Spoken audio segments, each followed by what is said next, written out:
Competition classes के YouTube channel पर। और मैं आपका अपना मोहम्मद आशिम मलिक। जैसे कि आपको पता है कि कल उत्तर प्रदेश पुलिस का टेस्ट हुआ है और उसका सॉल्यूशन मैं आपको प्रोवाइड करा रहा हूँ। मैं हिंदी और रीजनिंग का सॉल्यूशन आपको प्रोवाइड कराऊंगा। उसमें कुछ क्वेश्चन जीएस के भी आ गए हैं। तो क्वेश्चन नंबर 29 को आपने यानी कि पीडीएफ को खोल कर रखें। जो आपका पेपर है उसे ओपन कर लें और देखें हर प्रश्न का सॉल्यूशन। क्वेश्चन नंबर 29 कह रहा है कि एनालॉग कंप्यूटर एनालॉग आउटपुट को डिजिटल फॉर्म में परिवर्तित करने का कार्य करता है। तो क्वेश्चन नंबर 29 का है बी ऑप्शन। ठीक है स्टूडेंट। नेक्स्ट हमारा 23 ये कह रहा है कि बंगाल में स्थित उपनिवेश स्थायी बंदोबस्त की शुरुआत लॉर्ड कॉर्नवालिस 1786 से 1793 में की थी, जिसमें जमींदारों को भू राजस्व का 8/9 भाग ईस्ट इंडिया कंपनी को तथा 1/9 भाग अपनी सेवाओं के लिए अपने पास रखना था। कॉर्नवालिस को भारत में नागरिक सेवा का जनक माना जाता है। तो स्टूडेंट क्वेश्चन नंबर 30 का जो हो गया हमारा डी ऑप्शन हो गया। सही है। क्वेश्चन नंबर 31 देखेंगे। क्वेश्चन नंबर 31 का बी है कि BCG यानी कि वैस्कुलर केमिकल और गवर्नेंस का टीका ट्यूबवेल टीबी के विरुद्ध रोग प्रतिरोधी शक्ति प्रदान करता है। ठीक है और स्टूडेंट तो ध्यान रखना है के विरुद्ध रोग यानी टीबी के विरुद्ध रोग प्रतिरोधक शक्ति प्रदान करता है। BCG का टीका जो आपको है तो वो किसके विरुद्ध टीबी के विरुद्ध प्रतिरोध शक्ति प्रदान करता है। क्वेश्चन नंबर 32 देखेंगे। महात्मा गांधी के राजनीतिक गुरु गोपाल कृष्ण गोखले थे और गोपाल कृष्ण गोखले मोहम्मद अली जिन्ना के राजनीतिक गुरु थे। ठीक है स्टूडेंट। ये क्वेश्चन आपको अभी सर ने पढ़ाया था 2-4 दिन पहले, तो आप लोगों को ध्यान रखना है। क्वेश्चन नंबर 32 का बी आंसर हो जाएगा कि महात्मा गांधी के राजनीतिक गुरु गोपाल कृष्ण गोखले थे और गोपाल कृष्ण गोखले मोहम्मद अली जिन्ना के राजनीतिक गुरु थे। नेक्स्ट क्वेश्चन नंबर 33 का सी ऑप्शन है। भारत और श्रीलंका के अलग करने वाली जल राशि पाक जल राशि है तथा 10 डिग्री चैनल छोटा अंडमान व निकोबार को अलग करती है। ठीक है स्टूडेंट। तो क्वेश्चन नंबर 33 का सी ऑप्शन हो जाएगा। ठीक है। नेक्स्ट क्वेश्चन नंबर 34 देखिए। क्वेश्चन नंबर 34 है कि वास्को डी गामा 1498 कालीकट से तट पर उतरा था। वास्को डी गामा समुद्री मार्ग द्वारा भारत आने वाला तथा उत्तरामांशा उत्तरीप के पार पहुंचने वाला पहला यूरोपियन नाविक था। ठीक है स्टूडेंट। तो ये बात आपको ध्यान रखनी है। ठीक है। नेक्स्ट क्वेश्चन नंबर 5 देखिए। उत्तर प्रदेश की थारू जनजाति दीपावली के शौक के रूप में मनाती है। थारू जनजाति मुख्य रूप से उत्तरांचल और नेपाल के दक्षिण भाग में हिमालय के तराई क्षेत्र में पाई जाती है। ठीक है क्वेश्चन। ये क्वेश्चन कई बार आया है एग्जाम में। तो क्वेश्चन नंबर 35 का आंसर हो जाएगा बी। ठीक है क्वेश्चन। नेक्स्ट क्वेश्चन नंबर 6 देखिए।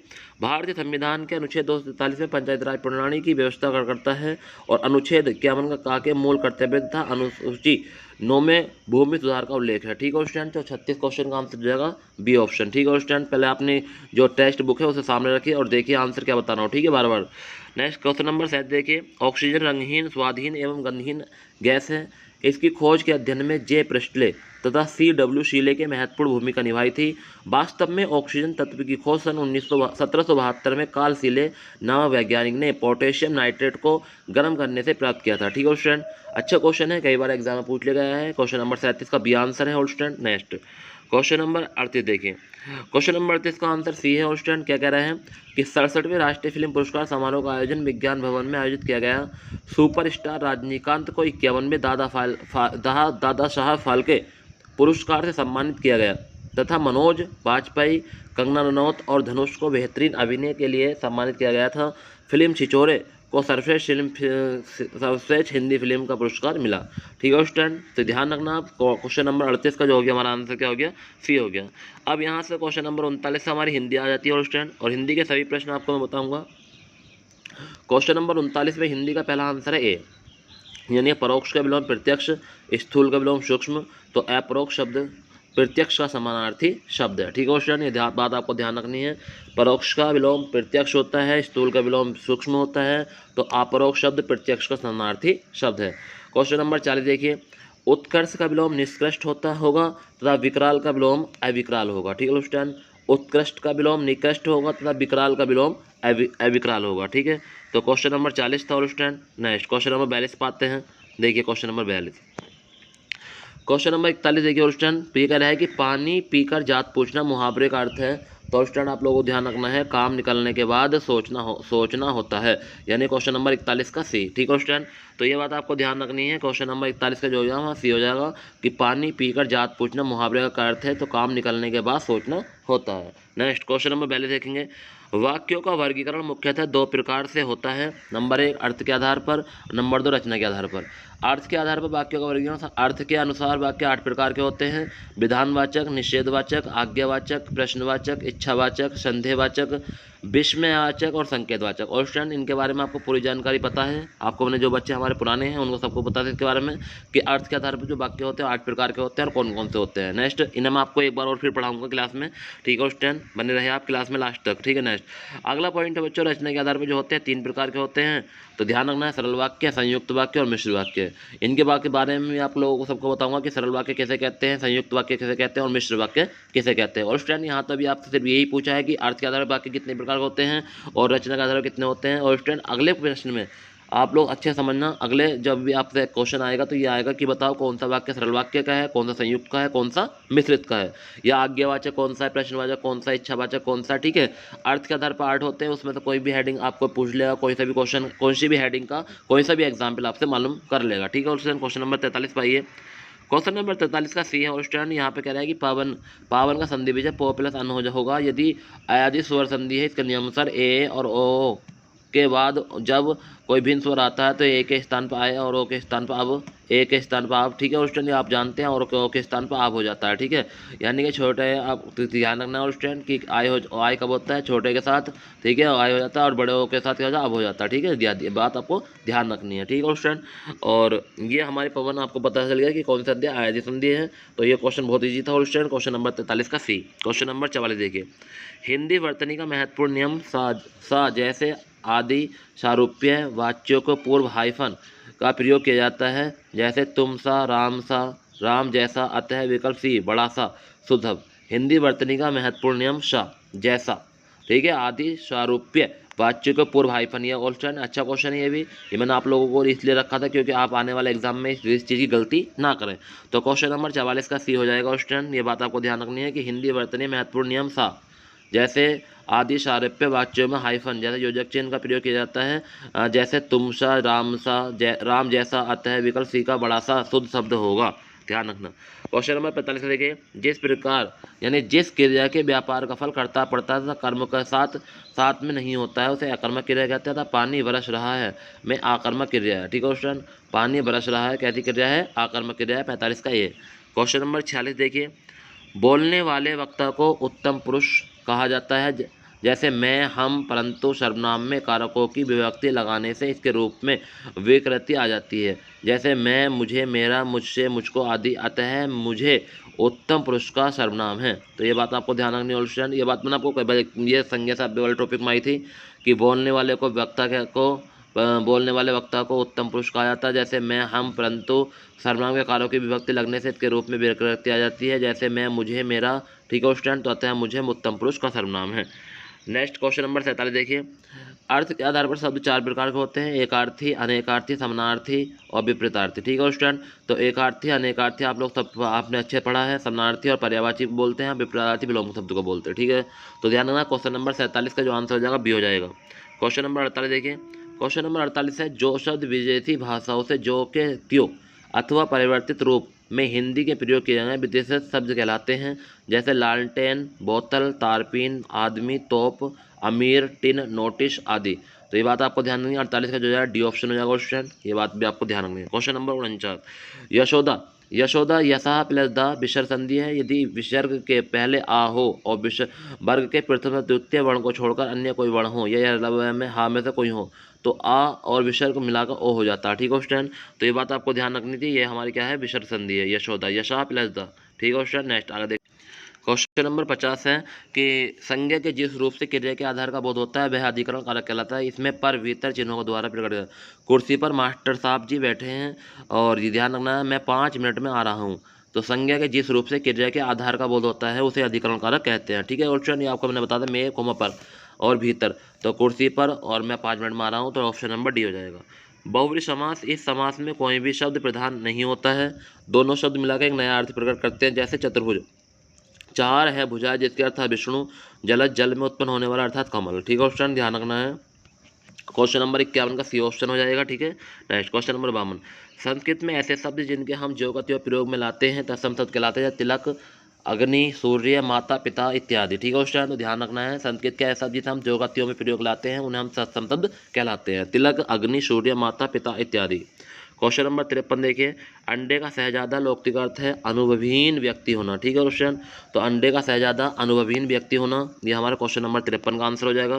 क्वेश्चन नंबर 54 देखिए, जो तत्काल सोचकर उत्तर दे सके उसे प्रत्युत्पत्ति कहते हैं। ठीक है student, option number D. Question number 54 का ऑप्शन नंबर डी हो जाएगा। ठीक है student, next question number 55, Rajasthani बोलियों का प्रथम वर्णनात्मक दर्शक 1987 से 1988 में सर जॉर्ज अब्राहम ग्रेसन ने अपने आधुनिक भारतीय भाषा विषयक विश्वकोश के 2 खंडों को प्रकाशित किया था। यहाँ के भाषा के लिए राजस्थानी शब्द का प्रयोग भी पहली बार किया गया। उन्होंने राजस्थानी भाषा की 4 उपशाखाएँ बताई हैं जो इस प्रकार हैं: पश्चिमी Rajasthani, Marwari, Mewari, वागाड़ी, Shekhawati.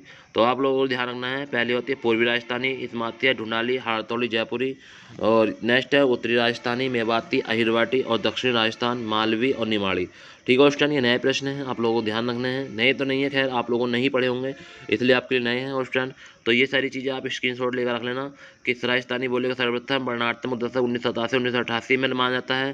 Sir George Abraham Grayson ने अपने आधुनिक भारतीय भाषा विषयक विश्वकोश, ठीक है, आपको जर्नलिस्ट सर्वे ऑफ इंडिया के 2 खंडों में प्रकाशित किया था। यहाँ के भाषा के लिए राजस्थानी शब्द का प्रयोग भी पहली बार किया गया। उन्होंने राजस्थानी भाषा के 4 उपशाखाएँ बताई जो इस प्रकार है: पश्चिमी राजस्थान, मारवाड़ी, मेवाड़ी और वागाड़ी और शेखावटी। ठीक है स्टूडेंट, ध्यान रखना है। और इसमें पूर्वी राजस्थानी पहले, तो इसमें आते हैं पश्चिमी राजस्थान। ठीक है, सबसे पहला है इसमें पश्चिमी। तो पश्चिमी राजस्थान में सबसे पहले आपको कौन कौन सी भाषा याद रखनी है, ये बात आपको। राजस्थान भाषा के 4 उपशाखाएँ बताई थी। नंबर 1 पश्चिमी राजस्थान, पश्चिमी राजस्थान में आती है मारवाड़ी, मेवाड़ी, वागाड़ी और शेखावटी। पूर्वी राजस्थान में आती है ढूंढाली, हाड़तौड़ी, और उत्तरी राजस्थान में आती है मेवाड़ी, अहिरवाटी, और दक्षिण राजस्थान में आती है मालवी और निमाड़ी। ठीक है स्टूडेंट, ध्यान रखनी है आपको। राजस्थानी भाषा की 4 उपशाखाएं कौन कौन सी है, और पश्चिमी राजस्थान है, पूर्वी राजस्थान है, उत्तरी राजस्थान और दक्षिण राजस्थान, और उसमें आने वाली उपशाखा में बोली कौन कौन सी है। ठीक है, मारवाड़ी या पहले वाली हो गई जैसे पश्चिमी की। ठीक है, ध्यान रखना। क्वेश्चन नंबर 56, मंगलसूत्र प्रेमचंद का अधूरा उपन्यास है। इसके अन्य उपन्यास सेवा सदन, प्रेमाश्रय, रंगभूमि, कायाकल्प, निर्मला, गवन, कर्मभूमि और गोदान आदि है। ठीक है ऑप्शन, तो आपको ध्यान रखना है मंगलसूत्र प्रेमचंद का अधूरा उपन्यास है। इसके अलावा जो उपन्यास और कौन कौन से हैं: सेवा सदन है, प्रेमाश्रय है, रंगभूमि है, कायाकल्प है, निर्मला है, गवन है, कर्मभूमि है, गोदान आदि है। ठीक है, नेक्स्ट प्रश्नवाचक चिन्ह का प्रयोग प्रश्नवाचक वाक्यों के साथ संदेह प्रकट करने के लिए किया जाता है। अंत में किया जाता है, जैसे आप शायद पटना के रहने वाले हैं, तुम कहाँ जा रहे हो। ठीक है, ध्यान रखना। क्वेश्चन नंबर 57 का डी आंसर हो जाएगा। क्वेश्चन नंबर 56 का सी ऑप्शन हो जाएगा। क्वेश्चन नंबर 58 देखेंगे, जिन ध्वनियों के उच्चारण में स्वर तंत्रों के कंपन या उत्पन्न नहीं होते हैं उन्हें अघोष वर्ण कहते हैं, जैसे सा, का, खा, चा, छा। इसकी मैंने आपको ट्रिक बताई और स्टूडेंट, वहाँ से आप काम करेंगे इस ट्रिक पर। हर वर्ग का पहला और दूसरा व्यंजन प्लस, ठीक है, तीनों सा। क्वेश्चन नंबर 59 देखेंगे, एक ही समय में वर्तमान में समसामयिक कहते हैं। ठीक है, एक ही समय में वर्तमान में क्या कहते हैं, समसामयिक कहते हैं। क्वेश्चन नंबर 59 का सी हो जाएगा। क्वेश्चन नंबर 60, जिसका संबंध पृथ्वी से है वह पार्थिव कहलाता है। तो क्वेश्चन नंबर 60 का डी ऑप्शन हो जाएगा। क्वेश्चन नंबर 61, उद्धत का विलोम विनीत है जबकि उत्तम अधम का तथा कोमल कठोर का विलोम है। ठीक है स्टूडेंट, क्वेश्चन नंबर 62 देखेंगे है तथा इसके अन्य पर्यायवाची शब्द घर, सदन, भवन, मंदिर, धाम, निकेतन, आगार, आलस्य, निलय, गेह, शाला, ओक, मकान आदि है। ठीक है स्टूडेंट, क्वेश्चन नंबर 62 का डी। क्वेश्चन नंबर 63 देखेंगे, शोषक शब्द का विपरीत शब्द पोषक होता है, ध्यान रखना स्टूडेंट। क्वेश्चन नंबर 64, वे शब्दांश जो मूल शब्द के अंत में जुड़कर एक नया अर्थपूर्ण शब्द बना लेते हैं प्रत्यय कहलाते हैं, जैसे कह शब्द में आवत प्रत्यय जोड़कर कहावत तथा मह शब्द में आवत प्रत्यय जोड़कर महावत अर्थपूर्ण शब्द बनाते हैं। नेक्स्ट क्वेश्चन नंबर 65 का डी, वह खा रहा था वाक्य में खा रहा था में सामान्य भूतकाल है क्योंकि इस वाक्य में कार्य होता हुआ समाप्त हो रहा है। ठीक है स्टूडेंट, ध्यान रखना है, वह खा रहा था, तो वाक्य में खा रहा था में सामान्य भूतकाल है क्योंकि इस वाक्य में कार्य होता हुआ समाप्त हो रहा है। तो आपको ध्यान रखना है स्टूडेंट, तो सामान्य भूतकाल है इसमें क्योंकि यहाँ पे कोई कार्य होता हुआ समाप्त हो रहा है। ठीक है स्टूडेंट, नेक्स्ट सामान्य भूतकाल की क्रिया के विशेष समय का ज्ञान नहीं होता है, जैसे राम आया।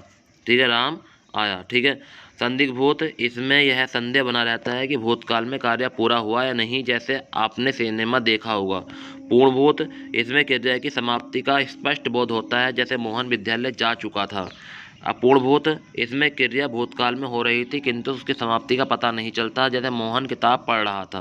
ठीक है स्टूडेंट, तो ये बात आपको ध्यान रखनी है। चारों पॉइंट इसमें बता दिए गए हैं कि कैसे कैसे आपको ध्यान रखना है। आगे देखिए क्वेश्चन नंबर 66 का है, पुस्तक धड़ाधड़ बिक रही है। धड़ाधड़ शब्द क्रिया विशेषण है। जो शब्द किसी क्रिया की विशेषता बताता है उन्हें क्रिया विशेषण कहते हैं। जैसे धड़ाधड़ शब्द बिकना क्रिया की विशेषता बता रहा है। ठीक है स्टूडेंट, तो ध्यान रखना है, पुस्तक धड़ाधड़ बिक रही है, धड़ाधड़ शब्द क्रिया विशेषण, क्योंकि जो शब्द क्रिया की विशेषता बताते हैं उन्हें क्रिया विशेषण कहते हैं। यहाँ धड़ाधड़ शब्द बिकने क्रिया की विशेषता बता रहा है। नेक्स्ट क्वेश्चन नंबर 67 का देखेंगे, राम ने कहा कि मैं घर जाऊंगा। मैं घर जाऊंगा में क्रिया उपवाक्य निर्देशित है। ठीक है क्वेश्चन, ध्यान रखना, घर जाऊंगा में क्रिया उपवाक्य निर्देशित है। क्वेश्चन नंबर 68 देखेंगे, इलाहाबाद में बोले जाने वाली बोली अवधी है। यह भाषा विशेष रूप से मध्यकाल में प्रचलन में थी। इसकी प्रथम कृति मुल्ला दाऊद द्वारा 1370 ईस्वी में रचित चंदायन है। इसे लोर कहा के नाम से भी जाना जाता है। और स्टूडेंट, ये क्वेश्चन मैंने आपको कई बार बता दिया है, चंदायन को लोर कहा भी कहा जाता है। और स्टूडेंट, ये क्वेश्चन तो आपने सभी ने कर लिया होगा। इसकी रचना के बाद उत्तरोत्तर अवधी साहित्य का विकास हुआ है।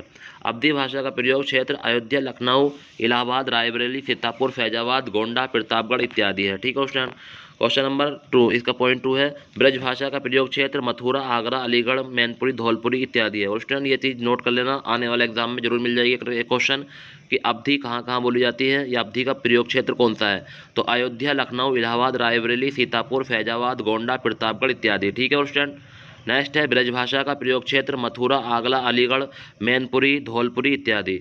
खड़ी बोली का प्रयोग क्षेत्र मेरठ, बिजनौर, रामपुर, मुरादाबाद, सहारनपुर, देहरादून, अंबाला इत्यादि। ठीक है, ध्यान रखना है। भोजपुरी का प्रयोग क्षेत्र तो भोजपुर, बनारस, जौनपुर, मिर्जापुर, गाजीपुर, बलिया, गोरखपुर, देवरिया, बस्ती, आजमगढ़ इत्यादि। ठीक है स्टूडेंट, नेक्स्ट आगे देखेंगे क्वेश्चन नंबर 69 देखेंगे। इसका ऑप्शन डी है। ए का उच्चारण स्थान कंठालव्य है और आ का उच्चारण स्थान कंठ है, ऊ का उच्चारण स्थान ओष्ठ है। जैसे तालव्य में कौन कौन से आते हैं, चा, छा, जा, झा, वा, या, सा, ई। ठीक है स्टूडेंट, मैंने आपको ट्रिक से बताए हैं। दंत्य में ता, था, दादा, ना, सा भी आते हैं। कंठ तालव्य वर्ण ए छोटा ए बड़े होते हैं। ओष्ठ्य वर्ण पा, फा, बा, बा, माँ और छुरिया कंठोष्ठ्य वर्ण होते हैं, ओ, आ। ठीक है स्टूडेंट, तो ये चीज़ आपका स्क्रीनशॉट लेने का है। आप लोग स्क्रीनशॉट लेकर रख सकते हैं इस चीज़ को, क्योंकि आपको पता है कि सर इसमें से एक क्वेश्चन जरूर पूछा जाएगा आने वाले एग्जाम में। ठीक है स्टूडेंट, तो मैंने आपको इस वर्णमाला में इसके बारे में सब कुछ बताया था। आप लोगों को पता है कि कंठ तालव्य कौन कौन से होते हैं, ओष्ठ्य वर्ण कौन से होते हैं, कंठोष्ठ्य कौन से होते हैं, कंठ्य कौन से होते हैं, तालव्य, मूर्धन्य, दंत्य। ठीक है, सबके बारे में मैंने आपको जानकारी दे रखी है। तो ये क्वेश्चन पूछा गया होगा आप लोगों से। ठीक है, 69वां डी ऑप्शन है, एक उच्चारण स्थान कंठ तालव्य है। ठीक है स्टूडेंट, ध्यान रखना है। क्वेश्चन नंबर 70, उड्डयन का संधि विच्छेद उत्प्लट डैन होगा। यह व्यंजन संधि का उदाहरण है। ता या दा के बाद डा या डा हो तो ता या दा के स्थान पर डा हो जाता है। ठीक है क्वेश्चन, नेक्स्ट चूर्ण शब्द तद्भव शब्द है। इसका तत्सम चूर्ण होता है। तत्सम बे शब्द जो संकेत में सीधे हिंदी प्रयोग होते हैं तत्सम कहलाते हैं। तत्सम बे शब्द संकेत का उत्पन्न होगा हिंदी में प्रयोग किए जाते हैं, तद्भव कहलाते हैं। ठीक है क्वेश्चन, ध्यान रखना है पॉइंट कि चूर्ण शब्द तद्भव शब्द है, इसका तत्सम रूप चूर्ण होता होगा। तत्सम वे शब्द हैं जो संस्कृत से सीधे हिंदी में प्रयुक्त होते हैं, तत्सम शब्द कहलाते हैं। तत्सम वे शब्द हैं जो संस्कृत से उत्पन्न होकर हिंदी में प्रयोग किए जाते हैं, तद्भव शब्द कहलाते हैं। नेक्स्ट क्वेश्चन नंबर 72, चौकड़ी भूल जाना मुहावरे का अर्थ है राह ना सूझना, जबकि ढांढस बाजना मुहावरे का अर्थ है साहस देना। ठीक है, चौकड़ी ध्यान रखना। क्वेश्चन नंबर 72 क्या हो जाएगा। क्वेश्चन नंबर 73 का ए बी ऑप्शन है, बेनमस्य का विलोम सौमनस्य होगा, से सभी विकल्प असंगत है। ठीक है, क्वेश्चन नंबर 73 का बी है। क्वेश्चन नंबर 74, जो कभी लोकप्रिय होता है उसका सम्मान सभी करते हैं। संप्रति वाक्य का सरल वाक्य होगा, लोकप्रिय कवि का सम्मान सभी करते हैं।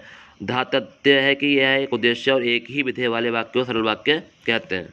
तो ये ध्यान रखने वाली बात है कि एक ही उद्देश्य और एक ही विधेय वाले वाक्य को क्या कहते हैं, सरल वाक्य कहते हैं। सरासर में अव्ययभाव समास है। अव्ययभाव समास की विशेषता यह है कि इसमें पहला पद प्रधान और समासिक पद या समास पद अव्यय होता है। ठीक है, ध्यान रखना क्वेश्चन। सरासर में अव्ययभाव समास है। अव्ययभाव समास की पहचान, समास की विशेषता यह है कि इसमें पहला पद प्रधान होता है और समासिक पद या समास समस्त पद अव्यय होता है। नेक्स्ट क्वेश्चन नंबर 76, यहाँ से मैथ शुरू हो गई स्टूडेंट आपकी कि 3 व्यक्ति आप लोग देख सकते हैं एक नज़र। यहाँ पे मैं बिल्कुल साइलेंट रहूँगा, आप लोग अपने क्वेश्चन को स्क्रीनशॉट लेकर अपने क्वेश्चन को मिलाएं। मैं रीजनिंग का सॉल्यूशन भी आपको दिखाने जा रहा हूँ, मैथ के क्वेश्चन बहुत कम लिए मैंने इसलिए। देखिए सभी स्टूडेंट, क्वेश्चन नंबर 76 का ऑप्शन बी।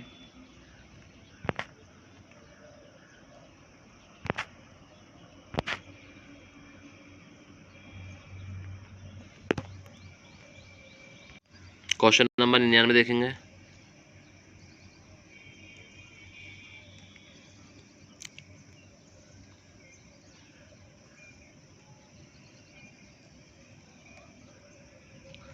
सो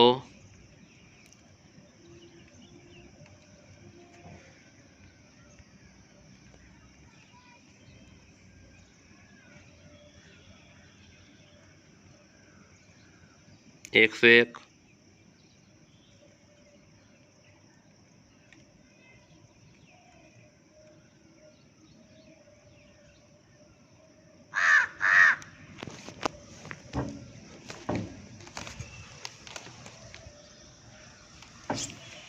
102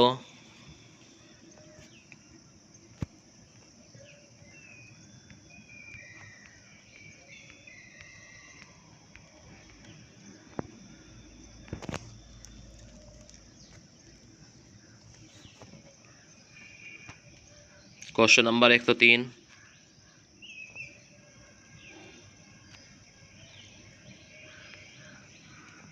क्वेश्चन नंबर 104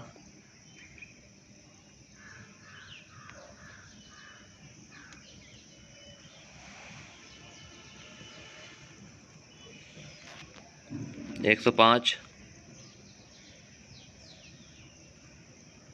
क्वेश्चन अपनी पीडीएफ में देखते रहें ऑल स्टूडेंट सभी।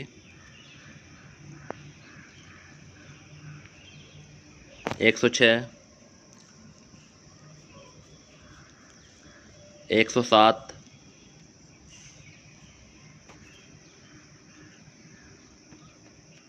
108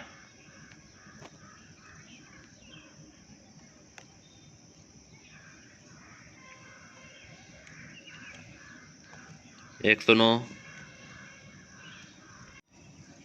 110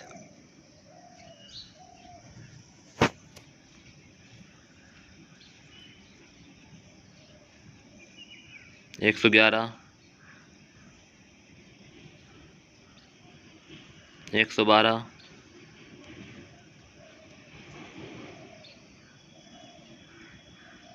113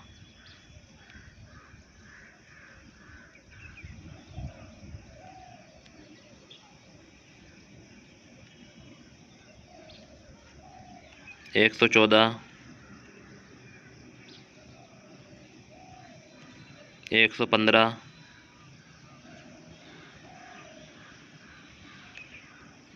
116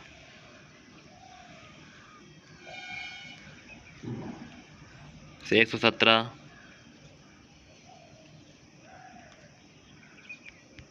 118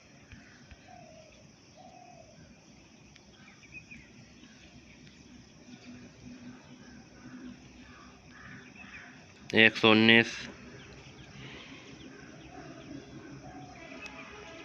120 121 122 123 124 125 126 127 128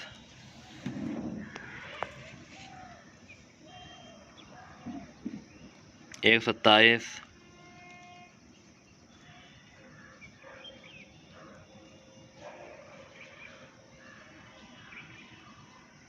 130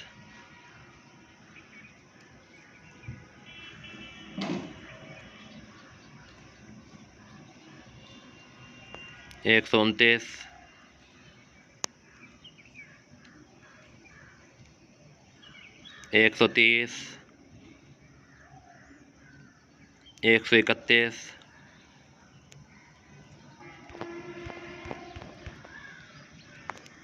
132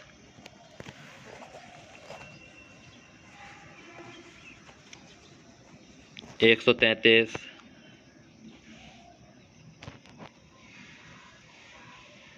134 135, 136, 137,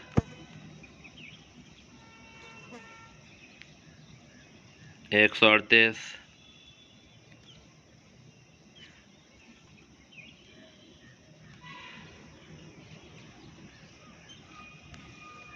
139,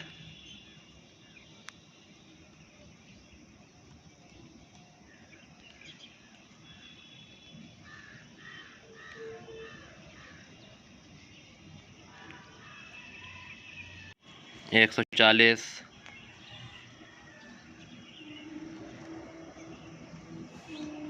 141,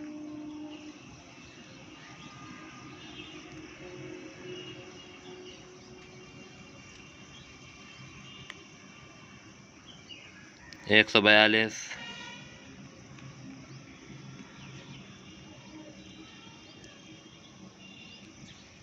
143, 144,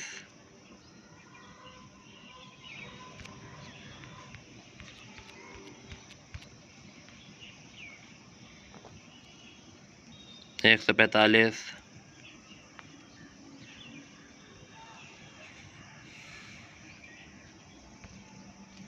146,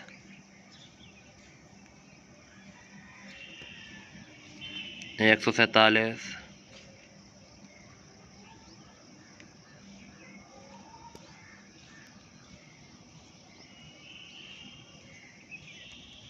148,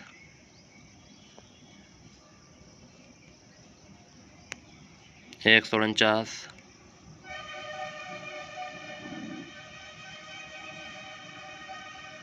150। ठीक है। और स्टूडेंट कैसी लगी मेरी वीडियो कमेंट बॉक्स में ज़रूर बताएं। ठीक है।